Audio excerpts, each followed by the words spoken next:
है। आज हम ये प्रेस कॉन्फ्रेंस एक बहुत ही संवेदनशील मुद्दे पर दे रहे हैं। आपको पता ही होगा कि मटन में एक ऐतिहासिक जो हमारा श्राइन है उसका डिसेक्रेशन हो गया, उस पर एक अटैक हो गया, जिससे समस्त सिर्फ कश्मीरी पंडित जाति ही नहीं बल्कि समस्त हिंदू समुदाय बहुत ही आहत हुआ है। आपको हम ये बोलें कि मटन में ये जो श्राइन है, इस श्राइन के तार जो हैं वो ऐतिहासिक सूर्य टेम्पल के साथ मिले हुए हैं, जो कि मतलब जिसका इतिहास कोई कुछ मतलब दशकों का नहीं है, सैकड़ों वर्षों का बल्कि हजारों सालों का है, जिसको ललचा देती मुक्तापीठ जिनको हम कश्मीर का ही नहीं बल्कि भारत का अलेक्जेंडर कहेंगे, उन्होंने बनाया उसको। और उसका इन्होंने वहाँ पर जो भी मूर्तियाँ थी वो खंडित की गई, बेहुरमती की गई, जिस पर सारे हिंदू जगत में रोष है। मुझे बहुत ही अफसोस के साथ कहना पड़ता है कि 2010 में असेंबली के फ्लोर से देन स्टेट गवर्नमेंट ने ये ऐलान किया था कि जो कश्मीर में मंदिर हैं और जिनकी तादाद जो डिमोलिश हो गए थे, जो डेसिक्रेट हो गए थे, जो एनक्रोच हो गए थे, 170 के करीब है। ये उस वक्त उन्होंने बोला था 170 temples have either been encroached upon और दे हैव बीन डिमोलिश्ड और tampered with so far as the title extra is concern. 2012 में फिर असेंबली में ये क्वेश्चन उठाया गया, शायद ये जानने के लिए कि कुछ उसमें इंप्रूवमेंट हुआ होगा, मगर फिर भी गवर्नमेंट ने कह दिया कि जो मंदिर ऐसे खराब किए गए, डिमोलिश किए गए, एनक्रोच किए गए, उनकी तादाद 210 है। मतलब 170 से 210, मतलब इतने पीरियड में गवर्नमेंट ने कोई भी एक्शन नहीं ले लिया। ये सिलसिला चला आ रहा है।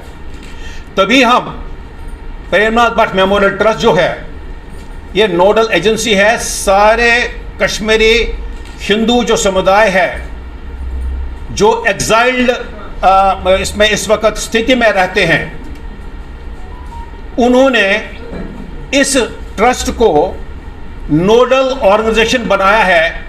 किसके लिए? कि इन मंदिरों, इन श्राइन्स का संरक्षण हो, संवैधानिक संरक्षण हो, तो एक बिल पास किया जाए। उस बिल को पास करवाने के लिए या उसके एवज ऑर्डिनेंस लाने के लिए, ताकि ये मंदिर और श्राइन जो हमारे हैं, इवन यहाँ तक शमशान भूमि है, शिशु स्थल हैं, उनको बचाया जाए। अफसोस की बात यह है कि ना ही उस पर कोई कार्रवाई हो रही है, ना ही सिर्फ आश्वासनों के बगैर हमारे कुछ कंक्रीट किया जाता है, बल्कि अभी हाल ही में हांगुलगुड में एनक्रोचमेंट की गई, कारकुटनाग में जो एक ऐतिहासिक है और जो सदियों से वहां पर हिंदुओं का श्राइन है, वहां पर अतिक्रमण किया गया, वहां पर पूरी तरह से मतलब नॉन वेज पकाया गया, जो हमारे आस्था है, आस्था पर चोट करता है। और इसी तरह से गुलमर्ग में है, गुलमर्ग में जो मंदिर है उसमें गवर्नमेंट ने एक यूटिलिटी सेंटर बना दिया।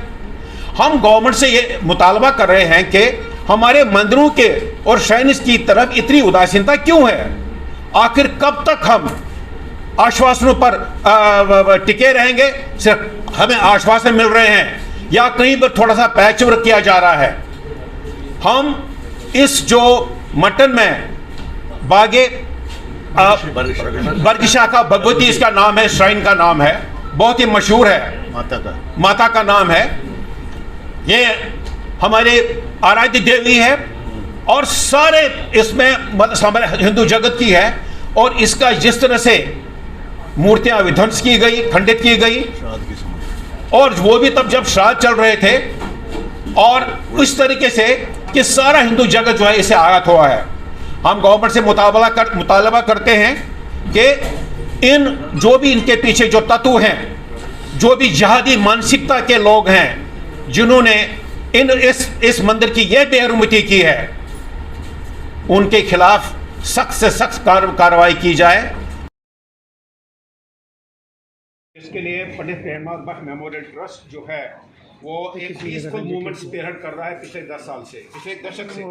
हम ये कह रहे हैं कि इसमें कोई भी पैच वर्किंग या एडॉक मेजर्स नहीं काम आएंगे।